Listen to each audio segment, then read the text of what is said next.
Hello everyone, this is Nayan Vashne and I welcome you all to the Bliss Academy where we provide education to you all with humility. मैं आशा करता हूँ आप सभी अच्छे हैं। इस वीडियो के अंदर हम स्टार्ट कर रहे हैं Indo Islamic culture and general knowledge की कंप्लीट सीरीज़। ये सीरीज़ का लेक्चर 1 है जिसके अंदर हम इंडो इस्लामिक कल्चर के फर्स्ट टॉपिक अक़ीदा एंड इबादत को डिस्कस करेंगे और मेनली इस वीडियो के अंदर यानी कि लेक्चर 1 के अंदर हम अक़ीदा के बारे में बात करेंगे। तो अगर आप हमारे इस यूट्यूब चैनल पर नए हैं तो आप हमारे यूट्यूब चैनल को सब्सक्राइब कर लीजिए, साथ ही साथ बेल आइकन को प्रेस करिए ताकि आने वाले वीडियोज़ के नोटिफिकेशंस आप तक पहुँच पाएँ। आप चाहें तो हमारे क्लासरूम ग्रुप को भी ज्वाइन कर सकते हैं जो कि हमने AMU 11th entrance science and diploma engineering 2022-23 के लिए क्रिएट करा है, जहां पे आपको प्रैक्टिस मॉड्यूल्स और हर एक वीडियो की लिंक के साथ उसकी PDF फाइल अवेलेबल रहेगी ताकि आपको नोट्स बनाने में मेहनत ना करनी पड़े। और वो जो PDF फाइल्स हैं वो प्रिंटेड फॉर्मेट में अवेलेबल हैं तो ताकि आप उसको प्रिंट भी करवा सकते हैं। क्लास का कोड आपको यहाँ पर दिख रहा है, सिंपली आप इसको टाइप करके क्लासरूम ग्रुप ऐप के अंदर हमारे ग्रुप से ज्वाइन कर सकते हैं, या फिर आप डिस्क्रिप्शन के अंदर भी लिंक मौजूद है, सिंपली उस पर क्लिक करके भी आप इस ग्रुप के साथ ज्वाइन कर सकते हैं। तो चलिए शुरू करते हैं। तो इंडो इस्लामिक कल्चर का जो सिलेबस था उसके अंदर जो फर्स्ट टॉपिक है वो है आपका अक़ीदा एंड इबादत। अगर आपने इंडो इस्लामिक कल्चर का सिलेबस अभी नहीं देखा है तो आई बटन पर प्रेस करके आप उस सिलेबस को देख सकते हैं। अब हम बात करते हैं इस टॉपिक के अंदर जो इसका फर्स्ट पार्ट है अक़ीदा के बारे में। तो अगर हम लिटरली मीनिंग देखें तो अक़ीदा जो बेसिकली वर्ड है ये प्लूरल है अक़ीदा का, जिसका मतलब होता है बिलीफ, ईमान या फिर विश्वास। यानी कि अक़ीदा बेसिकली एक सिस्टम ऑफ बिलीफ है जो कि आपको मानना होता है। अगर आप मुसलमान हैं, किसी भी रिलीजन को अगर हम देख लें तो वहाँ पे कुछ सर्टेन रूल्स एंड रेगुलेशंस होते हैं या फिर पुराने कायदे होते हैं जिनको आप मानते हुए आते हैं। तो वैसे ही इस्लाम के अंदर भी ये माना गया है कि अगर आप एक मुसलमान हैं तो आपको टोटल 7 चीज़ों के ऊपर अपना फेथ होना चाहिए, यानी कि 7 चीज़ों के ऊपर विश्वास होना चाहिए। और जब आप ऐसी 7 चीज़ों के ऊपर अपना विश्वास रखते हैं तो उसी को अरबिक में ईमान मुफस्सल कहते हैं या फिर जिसका कंप्लीट फेथ है। तो जब कोई पर्सन इन 7 फेथ के ऊपर बिलीफ रखेगा इस्लाम के अकॉर्डिंग तो उसको मुसलमान कहेंगे। ठीक है, that means complete faith in Allah and his teachings, यानी कि एक आपको अल्लाह पे विश्वास रखना है और अल्लाह ने जो भी कुछ आपसे करने को कहा डिफरेंट प्रॉफिट्स के थ्रू उस पर भी आपको विश्वास रखना है। जब आप ऐसा कुछ करेंगे तब आप एक मुसलमान कहलाएंगे। तो अब हम बात करते हैं कि ये कौन से 7 ऐसे फेथ हैं जिसके ऊपर आपको विश्वास होना चाहिए अगर आप एक मुसलमान हैं तो इसमें से जो पहला फेथ निकल के आता है वो है फेथ इन गॉड। और इस्लाम के अकॉर्डिंग बात करें तो इसका मतलब है फेथ इन अल्लाह। अब यहाँ पे वही कह रहा है कि अगर आप लिटरली मीनिंग की बात करते हैं फेथ की, तो फेथ का मतलब है टू बिलीव इन समथिंग और someone, to fully trust, to be so confident you base your actions on what you believe. यानी कि अगर आप किसी पर्सन पे फेथ रख रहे हैं तो आपको कंप्लीट विश्वास है उसके ऊपर कि वो जो भी कुछ कह रहा है वो सही है और उस राह पर चलते हुए ही हम अपने धर्म में आगे बढ़ पाएंगे। तो यहाँ पे हिंदी मीनिंग भी हमने लिखा है, जैसे फेथ का हिंदी में मतलब होता है आस्था। जब हमें किसी भी चीज़ पे आस्था होती है तो फिर हम उसका ये नहीं देखते कि वो सही है या गलत है। हमारा मानना ये है कि हम अगर उन पे फेथ रख रहे हैं तो जो भी कुछ हमें बताया गया है वो उस रिलीजन के हिसाब से क्या होगा, सही होगा। तो वैसे ही इस्लाम के अंदर भी आपको फेथ होना चाहिए अल्लाह के ऊपर। अब फेथ की अगर बात करते हैं तो फेथ बेसिकली एक स्पिरिचुअल फोर्स है जिस पे आपको बस बिलीव ही करना पड़ेगा, फिजिकल फॉर्म में आप इसको नहीं देख पाएंगे। Faith in God means to have a kind of trust and confidence in God. और अगर फेथ इन गॉड की बात करते हैं तो वही वाली बात कि एक तरह का ये ट्रस्ट है जो कि आप अल्लाह के ऊपर या भगवान के ऊपर रख रहे हैं और आप मान रहे हो कि अगर मैंने इन सारी चीज़ों को फॉलो किया तो बदले में मुझे रिवार्ड मिलेगा जो कि मेरे लिए क्या होगा, बेनिफिशियल होगा लाइफ के लिए। इन इस्लाम every Muslim must have faith in God, that is Allah, and must believe that Allah loves everyone and is always watching over one and all in the universe। ठीक है, तो ये मानना है इस्लाम के अंदर कि अल्लाह सबसे प्यार करते हैं और अल्लाह हमें सब टाइम क्या करते हैं, देखते रहते हैं। अगर गॉड की बात करते हैं तो गॉड का मतलब होता है क्रिएटर, यानी कि जिन्होंने इस संसार को बनाया और बेसिकली आपको प्रोवाइड कर रहे हैं जो ज़रूरत की चीज़ें हैं। तो इस्लाम के अंदर जो पहला फेथ है वो है फेथ इन अल्लाह, यानी कि अगर आप मुसलमान हैं तो आपको पहली बात यही माननी है कि आपको अपना विश्वास अल्लाह के अंदर रखना है। अब बात करते हैं सेकंड फेथ की। तो सेकंड फेथ जो इस्लाम के अंदर होता है वो है फेथ इन एंजल्स, यानी कि अल्लाह ने जो डिफरेंट एंजल्स क्रिएट करे, आप उनके ऊपर भी अपना फेथ रखें। अगर हम एंजल वर्ड को देखते हैं तो एंजल जो वर्ड है ये इंग्लिश का वर्ड है, जो कि अरेबिक वर्ड मलाइका से बना है। जो मलाइका है वर्ड, इसका मतलब होता है टू असिस्ट एंड हेल्प, यानी कि अल्लाह ने ये जो एंजल्स क्रिएट करे ये इस उद्देश्य से क्रिएट करे कि एक तो ये अल्लाह की वर्शिप करें, दूसरा अल्लाह को उनके जो कमांडमेंट्स यानी कि जो टीचिंग्स थी वो लोगों तक पहुंचाने के लिए या फिर डिफरेंट एक्शंस को परफॉर्म करने के लिए बनाया गया था। अगर इस्लाम के अकॉर्डिंग हम बात करते हैं तो इनका मानना है कि ये जो एंजल्स बनाए गए हैं ये अल्लाह ने लाइट में से बनाए हैं, और लाइट को अरेबिक में नूर कहते हैं, यानी कि जो एंजल्स क्रिएट करे गए हैं ये नूर में से क्रिएट करे गए हैं। इसके बाद जो अगली इंपॉर्टेंट चीज़ आपको एंजल्स के बारे में पता होनी चाहिए वो है एंजल्स आर जेंडरलेस, यानी कि एंजल्स का कोई जेंडर नहीं होता, यानी कि ना ये मेल होते, ना ये फीमेल होते, ना ये ट्रांसजेंडर होते, और साथ ही साथ इनको किसी भी मेटलिस्टिक चीज़ की ज़रूरत नहीं होती अपनी लाइफ को मेंटेन करने के लिए, जैसे कि फूड है, वाटर है या फिर स्लीप है, ये सब इससे फ्री होते हैं। They were form to keep the order in the function of the universe, यानी कि ये जो कॉस्मोस है इसकी फंक्शनिंग को बरकरार रखने के लिए अल्लाह ने इन एंजल्स को क्रिएट किया था। Quran describe the angels have been created to worship Allah and carry out his command, जैसे कि अभी हमने वही डिस्कस किया कि अल्लाह ने इनको बनाया उनकी पूजा करने के लिए और उनके कमांड्स को कैरी आउट करने के लिए। अब जब कुरान पढ़ते हैं तो कुरान के अंदर ऐसे कई सारे एंजल्स के बारे में बताया गया है उनकी रिस्पॉन्सिबिलिटीज़ के साथ, तो ऐसे कई सारे एंजल्स हमें सबके बारे में नहीं पढ़ना है, केवल हम 6 मेन एंजल्स के बारे में पढ़ेंगे जो कि प्रीवियस ईयर एग्जाम्स के अंदर पूछे गए हैं। इसमें से जो पहले एंजल आपके हैं वो है हज़रत जिब्राइल अलैहिस्सलाम। हज़रत जिब्राइल अलैहिस्सलाम सारे एंजल्स में से सबसे हाईएस्ट रैंक रखते हैं, यानी कि ये हाईएस्ट रैंक्स हैं अमंग द एंजल्स, यानी कि मोस्ट इंपॉर्टेंट है। अब इनके काम की बात करते तो इनका जो काम था वो बेसिकली अल्लाह के मैसेज को प्रॉफिट हजरत मोहम्मद सल्लल्लाहु अलैहि वसल्लम तक पहुंचाना था, जब हजरत मोहम्मद सल्लल्लाहु अलैहि वसल्लम का टाइम था, और उससे पहले जो प्रॉफिट रहे उन तक भी मैसेज यही पहुंचाते थे। अब जो मैसेंजर्स होते हैं या फिर डिफरेंट प्रॉफिट्स होते हैं, टाइम टू टाइम उनको डिफरेंट नेम्स दे दिए गए थे, तो वैसे ही यहाँ पे 2 नेम मेंशन है हज़रत जिब्राइल अलैहिस्सलाम के, जिसमें से पहला नाम है रूहुल कुदुस और दूसरा नाम है रूहुल अमीन। इस पे भी क्वेश्चन प्रीवियस ईयर में पूछा गया है कि रूहुल अमीन किस एंजल को कहते हैं, तो आप ये याद रखिए कि रूहुल कुदुस और रूहुल अमीन ये दोनों ही नाम हज़रत जिब्राइल अलैहिस्सलाम के हैं। अगला क्वेश्चन यहाँ पर ये पूछा जा सकता है कि हज़रत जिब्राइल अलैहिस्सलाम जब मैसेजेस लेके आते थे प्रॉफिट हजरत मोहम्मद सल्लल्लाहु अलैहि वसल्लम तो वो किस फॉर्म में लेके आते थे, तो आप ये याद रखिए कि जो एंजल्स होते हैं वो कभी भी अपनी एक्चुअल अपीयरेंस में नहीं आते, वो किसी ना किसी आपके जानने वाले की अपीयरेंस के रूप लेकर आते थे आप तक मैसेज पहुंचाने के लिए, और जो मैसेजेस होते हैं उनको अरबिक में वही कहा जाता है। तो यानी कि जो हज़रत जिब्राइल अलैहिस्सलाम थे वो अल्लाह की वही को प्रॉफिट हजरत मोहम्मद सल्लल्लाहु अलैहि वसल्लम तक दाहिया कल्बी रज़ियल्लाहु अन्हा की अपीयरेंस में लेके आते थे। दाहिया कल्बी रज़ियल्लाहु अन्हा सहाबी थे प्रॉफिट हजरत मोहम्मद सल्लल्लाहु अलैहि वसल्लम के, तो इनकी अपीयरेंस लेके ये इन तक अल्लाह के मैसेज को पहुंचाते थे, तो आप इस बात को याद रखिए। इसके बाद अगर हम सेकंड एंजल की बात करते हैं तो सेकंड एंजल जो मेंशन है कुरान के अंदर वो है हजरत मिकाईल अलैहिस्सलाम। हजरत मिकाईल अलैहिस्सलाम का जो काम था वो था रेंस को मैनेज करना, साथ ही साथ अर्थ पे खाना प्रोवाइड करना, ताकि अर्थ के ऊपर जो मैनकाइंड है यानी कि जो जीव जंतु हैं वो बने रहें। तो हजरत मिकाईल अलैहिस्सलाम आपके बारिश कराने के लिए रिस्पॉन्सिबल थे।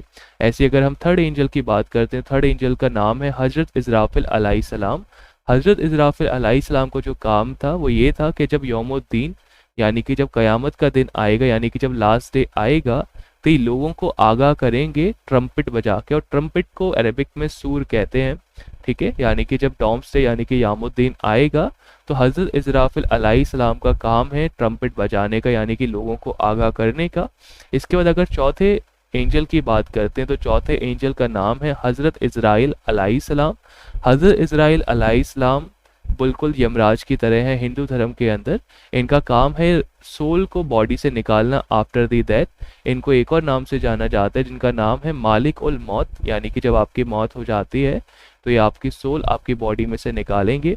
इसके अलावा दो और एंजल्स हैं जो कि कुरान के अंदर मेंशन है। इसमें से जो पहले एंजल है उनका नाम है हज़रत रिजवान अलैहिस्सलाम। हज़रत रिजवान अलैहिस्सलाम का काम है जो स्वर्ग का गेट यानी कि हेवन का गेट है उसको गार्ड करते हैं। और इस्लाम के अकॉर्डिंग हर समय आपके दोनों शोल्डर्स पे दो तरह के एंजल्स मौजूद रहते हैं। तो जो आपका राइट शोल्डर होता है उसके ऊपर हज़रत रिजवान अलैहिस्सलाम मौजूद होते हैं और इनका काम है आपके अच्छे एक्शंस यानी कि जो आपकी गुड डीड्स हैं उसको नोट डाउन करना, ताकि जब लास्ट टाइम में आपकी डेथ होगी और आपको अल्लाह के सामने पेश किया जाएगा तो आपके बारे में डिसाइड किया जाए कि आपको पैराडाइज भेजना है या फिर आपको हेल के अंदर भेजना है। अब क्योंकि ये स्क्राइब एक तरीके से लिखने का काम कर रहे हैं और लिखने को अरबिक में खातिबिन हम कहते हैं जो लिखते हैं, तो इसीलिए इनको किरामिन खातिबिन के नाम से भी जाना जाता है। यानी कि हज़रत रिजवान अलैहिस्सलाम हेवन के गेट को गार्ड करेंगे, आपके राइट शोल्डर पे रहेंगे, आपके अच्छे कर्मों को लिखेंगे और इनको किरामिन खातिबिन कहते हैं। अब ऐसे ही आपके बुरे कर्मों को लिखने के लिए आपके लेफ्ट शोल्डर के ऊपर हजरत मलाइक अलैहिस्सलाम मौजूद रहते हैं। इनका काम है जो नरक का गेट है उसको ये गार्ड करते हैं, यानी कि हेल का जो गेट होता है उसको ये गार्ड करेंगे। ये आपके लेफ्ट शोल्डर पे मौजूद रहते हैं। इनका काम है आपकी बुरी डीड्स को लिखने का और इनको भी किराबिन खातिमिन के नाम से ही जाना जाता है। तो ये आपके एंजल्स थे जो कि आपको पढ़ने हैं एग्जाम पर्पज से। और ये आपका सेकंड फेथ था इस्लाम के अंदर, यानी कि फर्स्ट फेथ आपने फेथ इन गॉड पढ़ा और सेकंड फेथ आपका फेथ इन एंजल था। अब आपने देखा कि यहाँ पे हमने कुछ एब्रीवेशंस बार बार यूज़ करी थी, तो इसमें जो पहली एब्रीवेशन यूज़ हुई वो थी PBUH या फिर SAW। इसको आप बार बार जगह जगह पे लिखा दिखेंगे, तो अगर आप मुसलमान नहीं है तो शायद आपको ये ना पता हो, ठीक है। तो इसीलिए हम आपको यहाँ पे डिस्कस कर रहे हैं कि PBUH या फिर SAW का जो मतलब होता है, तो SAW का अरबिक में मतलब होता है सल्लल्लाहु अलैहि वसल्लम, या फिर इंग्लिश में इसको ट्रांसलेट करें तो इसका मतलब होता है पीस बी अपॉन हिम, ठीक है। ये केवल और केवल आप हजरत मोहम्मद सल्लल्लाहु अलैहि वसल्लम के साथ यूज़ करेंगे, ठीक है, उनको रेस्पेक्ट शो करने के लिए, क्योंकि अल्लाह ने उनको चुना हम तक टीचिंग्स पहुंचाने के लिए अपनी। इसलिए PBUH या फिर SAW केवल और केवल प्रॉफिट हजरत मोहम्मद सल्लल्लाहु अलैहि वसल्लम के साथ यूज़ होता है। इसके बाद जो दूसरी एब्रीवेशन आपने यहाँ पर देखी थी वो थी AS, जिसका मतलब होता है अलैहि सलाम। इसको आप यूज़ करते हैं सारे एंजल्स और प्रॉफिट हजरत मोहम्मद सल्लल्लाहु अलैहि वसल्लम से जितने भी पहले मैसेंजर्स रहे यानी कि प्रॉफिट्स रहे, उन सब के लिए ये आप यूज़ कर देंगे अलैहि सलाम। इसके बाद जो तीसरी एब्रीवेशन आपको देखने को मिलती है वो है रदाई अल्लाहु अनाहा, जिसका मतलब होता है मे अल्लाह प्लीज़ विद हिम और हर। ये केवल आप उन लोगों के साथ यूज़ करते हैं जिन्होंने प्रॉफिट हजरत मोहम्मद को जिंदा देखा था और उनके रहते हुए इस्लाम को कबूल कर लिया था। टेक्निकली आपको जनरली देखने को कहाँ पे मिलेगा, सहाबीज़ के साथ देखने को मिलेगा, और जो प्रॉफिट हजरत मोहम्मद सल्लल्लाहु अलैहि वसल्लम के रिलेटिव्स थे जिन्होंने उनके रहते हुए उनका इस्लाम कबूला, तो उनके साथ आपको ये आरे देखने को लगा मिलेगा। आई होप आपके एब्रीवेशन समझ में आई होंगी। तो बात करते हैं अगले फेथ की। तो जो तीसरा फेथ आपका इस्लाम के अंदर है वो है faith in the divine books, यानी कि अगर आप एक मुसलमान हैं, जो डिफरेंट बुक्स डिफरेंट टाइम पे प्रॉफिट्स के ऊपर नाजिर यानी कि रिवील हुई, आपको उनको भी मानना है। लेकिन जब प्रैक्टिस की बात आएगी तो आप केवल और केवल कुरान को ही फॉलो करेंगे। जैसे यहाँ पे लिख भी रहा है कि Muslim believe that God sent human prophets in order to proclaim his teachings throughout the time to every people, यानी कि जब से ये कायनात बनी तब से, यानी कि जब पहला इंसान हजरत आदम अलैहिस्सलाम के तौर पे अर्थ पे आए तब से लेके हजरत प्रॉफिट मोहम्मद सल्लल्लाहु अलैहि वसल्लम तक जो अल्लाह थे उन्होंने डिफरेंट बुक्स को रिवील किया अपनी टीचिंग्स को लोगों तक पहुंचाने के लिए, ठीक है। तो each book was reveal by the God to these messengers who then passed his words on their people, यानी कि हर एक जो बुक थी वो इन मैसेंजर्स को अल्लाह ने बताई और फिर उन लोगों ने अल्लाह की टीचिंग्स तक को लोगों तक पहुंचाया। These books were revealed at different places at different times. They all originated from the same divine source, यानी कि कहने को आपको डिफरेंट रिलीजन देखने को मिलेंगे, जैसे कि क्रिश्चियनिटी हो गया या फिर जोरास्ट्रिज्म हो गया, लेकिन ये सारे के सारे सेम ही सोर्स से इनको वो सारी बातें पता चली। डिफरेंट प्लेसेस पे ऑरिजिनेट हुए लेकिन जो सेम सोर्स है यानी कि वो अल्लाह है, उनके थ्रू ही ये सारी बुक्स रिवील हुई। अब क्योंकि बहुत सारी बुक्स रिवील हुई तो कई सारी बुक्स लॉस हो गई, कई सारी बुक्स हम उनके प्रॉफिट तक ट्रेस नहीं कर सकते। केवल और केवल कुरान ही एक ऐसी बुक थी जो कि अपनी ओरिजिनल स्टेट में मौजूद है, जैसे कि प्रॉफिट हजरत मोहम्मद सल्लल्लाहु अलैहि वसल्लम को रिवील हुई थी। तो some of these books were lost, जैसे कि इब्राहिम को जो बुक रिवील हुई थी वो लॉस हो चुकी है कम्प्लीटली, ठीक है। कई सारी बुक्स अपनी ओरिजिनल स्टेट में नहीं है, जैसे कि तोरा है, साल्म्स है, या फिर बाइबल जिसको हम गॉस्पेल भी कहते हैं। इसके अंदर लोगों ने ऑल्टरनेशन कर दिए, यानी कि चेंजेस ला दिए हैं। केवल और केवल जो कुरान है वही अभी प्रिजर्व्ड है अपनी ओरिजिनल स्टेट के अंदर, जैसे कि हूबहू प्रॉफिट हजरत मोहम्मद सल्लल्लाहु अलैहि वसल्लम को अल्लाह के थ्रू रिवील हुई थी। अब जो ये प्रॉफिट्स होते हैं, यानी कि जिनके ऊपर बुक नाजिर हुई होती है, उनको अरबिक में रसूल कहते हैं, जिनका मतलब है जिन पर बुक नाजिर हुई हो। नाजिर का मतलब होता है रिवील होना, यानी कि जिनके ऊपर बुक बताई गई हो। तो believing in all the four book is an essential part of the Islamic creed, but Muslims only have to practice what has been written in the Quran only. यानी कि जो लास्ट 4 बुक्स थी उसके ऊपर आपको बिलीव तो रखना है, क्योंकि वो अल्लाह ने ही बताई हैं, लेकिन शुरू की जो 3 बुक्स हैं आप उस पर बिलीव रखेंगे लेकिन प्रैक्टिस नहीं करेंगे। केवल और केवल आप कुरान को ही प्रैक्टिस करेंगे, क्योंकि उसके अंदर कोई ऑल्टरेशन नहीं है। तो टोटल 4 डिवाइन बुक्स होती हैं जो कि मुस्लिम्स को बिलीव रखना होता है, जिसमें से पहली बुक है तौरेत। तौरेत को तोरा भी कहा जाता है, इसको ओल्ड टेस्टामेंट भी कहते हैं। ये वाली जो बुक थी आपकी पहली डिवाइन बुक थी। इसको जो रिवीलेशन हुआ था ये हजरत मूसा अलैहिस्सलाम के ऊपर रिवील हुई थी। इसके बाद जो सेकंड बुक आपको पढ़नी है वो है ज़बूर। ज़बूर को साल्म्स कहते हैं। ये जो बुक रिवील हुई है हजरत दाऊद अलैहिस्सलाम या फिर हजरत डेविड अलैहिस्सलाम के ऊपर रिवील हुई थी। इसके बाद तीसरी बुक जिस पे आपको फेथ होना चाहिए अगर आप मुसलमान हैं तो वो है इंजील। इंजील को गॉस्पेल या फिर इंग्लिश में हम इसको बाइबल या फिर न्यू टेस्टामेंट भी कहते हैं। ये बुक हजरत ईसा अलैहिस्सलाम यानी कि जीसस क्राइस्ट के ऊपर रिवील हुई।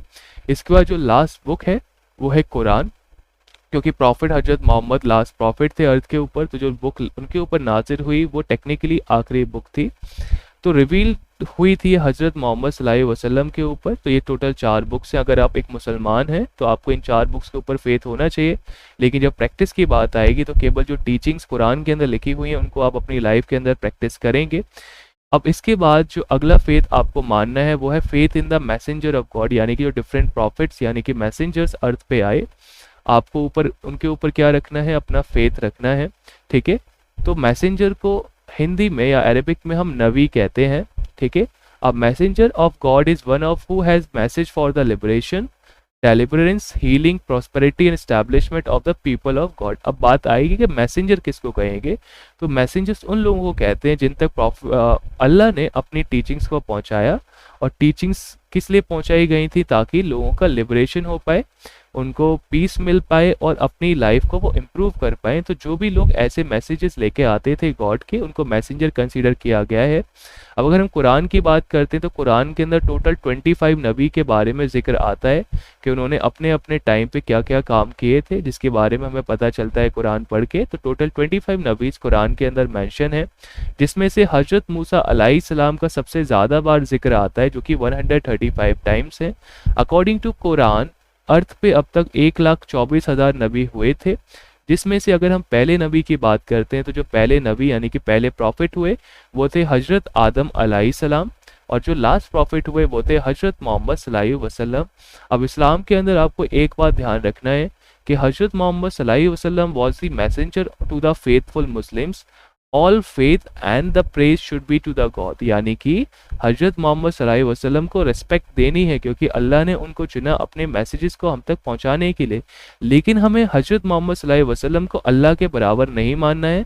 अल्लाह ही ओमनी प्रेजेंट, ओमनी पोटेंट और ओमनीसिएंट है, यानी कि जितना भी फेथ विश्वास है वो अल्लाह पे तो रखना है, और अपनी जो प्रेयर्स हैं वो अल्लाह को करनी है, लेकिन हजरत मोहम्मद सल्लल्लाहु अलैहि वसल्लम को उनसे कम रखना है और केवल उनको इज्जत देनी है, क्योंकि अल्लाह ने उनको चुना अपनी बातों को कहने के लिए। तो यहाँ पर भी यही लिख रहा है कि हजरत मोहम्मद सल्लल्लाहु अलैहि वसल्लम was to be respected and honoured for his special task and position for delivering the God's messages. ठीक है। तो यहाँ से आपकी समझ में आया होगा। इसके बाद कई सारे मैसेंजर्स आए, जैसे कि आपने पढ़ा कि 1,24,000 मैसेंजर्स आए थे, तो उन्होंने डिफरेंट तरह के काम भी करे होंगे अपने लाइफ के रहते हुए। तो कई सारे मैसेंजर्स को डिफरेंट टाइटल दे दिए गए डिपेंडिंग ऑन देयर एक्शन। तो इसमें से जो पहले मैसेंजर आपको पढ़ने हैं एग्जाम पॉइंट ऑफ व्यू से वो है हजरत इब्राहिम अलैहिस्सलाम।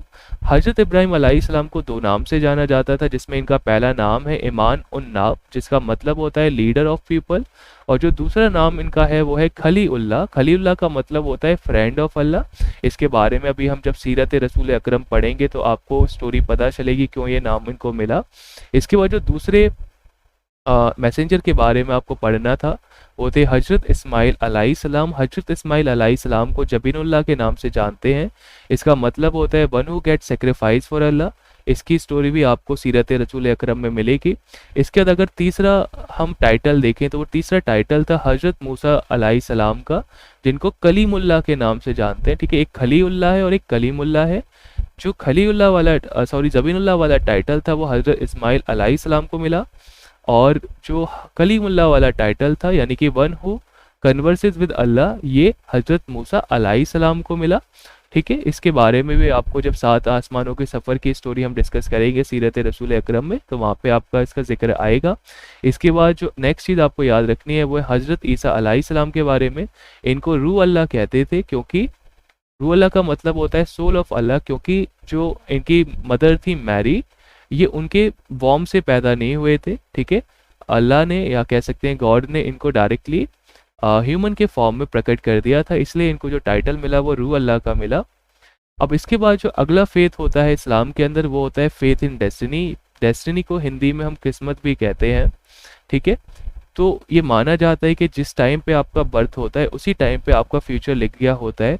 अब कुरान ये कहता तो है कि आपको डेस्टिनी, अपने फेथ रखना है डेस्टिनी के अंदर, लेकिन कुरान बिल्कुल भी ये नहीं कहता है कि अगर आपको पता है कि आपकी डेस्टिनी क्या है और आप आइडल बैठ जाएं, यानी कि हाथ पे हाथ रख के बैठ जाएं और कुछ भी उसको चेंज करने के लिए ना करें, तो कुरान इस बात पे आपको जोर नहीं देता है। कुरान ये कहता है कि आपकी डेस्टिनी तो फिक्स है, लेकिन आप कुछ ना कुछ अपनी लाइफ में करिए ताकि उस चीज़ को इम्प्रूव किया जा सके। ठीक है, तो ये वही लिख रहा है कि conceive by the predetermined future of an individual which is written at the time of the birth, यानी कि आपकी किस्मत आपके बर्थ के टाइम पे लिख दिया गई थी। लेकिन कुरान में इसको बात को मानना तो है, लेकिन इसको चेंज करने के लिए भी आपको प्रयास करने हैं, क्योंकि आपकी किस्मत आपके एक्शंस पे डिपेंड करेगी, जैसा आप परफॉर्म करेंगे। ठीक है, तो नेक्स्ट जो आपको फेथ है, जो आपको मुसलमान होने के लिए मानना है, वो है फेथ इन आफ्टर लाइफ। ठीक है, इस्लाम के अंदर ये माना जाता है कि जिस लाइफ को अभी आप जी रहे हैं ये टेम्पररी है, और मरने के बाद की जो लाइफ है वो आपकी क्या है, इम्पॉर्टेंट है। तो Muslims believe in the life here after the death. It is one of the basic faith in Islam. In fact, Muslims believe that this life is a short journey and the life in the hereafter will be permanent. The afterlife will of God or painful will depend on what you have earned in this material world. ठीक है, और बाद की life यानी कि मरने के बाद की लाइफ जो होगी वो डिपेंड करेगी किस तरह के एक्शंस आप यहाँ पर परफॉर्म कर रहे हैं। इसीलिए आप देखते हैं कि जितने भी टॉम्स हैं यानी कि एक तरीके से मसूलियम्स हैं, वो आप देखते हैं कि काफ़ी आलीशान बनाए जाते हैं, क्योंकि इनका इस्लाम में मानना यही था। जैसे कि आप ताजमहल को देखते हैं, काफ़ी बड़ा मौसूलियम है, काफ़ी आलीशान है वो, क्योंकि इनका मानना यही है कि जो आफ्टर लाइफ है वो इस मेटलिस्टिक वर्ल्ड से ज़्यादा इंपॉर्टेंट है, तो उसको सेलिब्रेट करने के लिए वो इसको इतना काफ़ी बड़ा बनाते थे।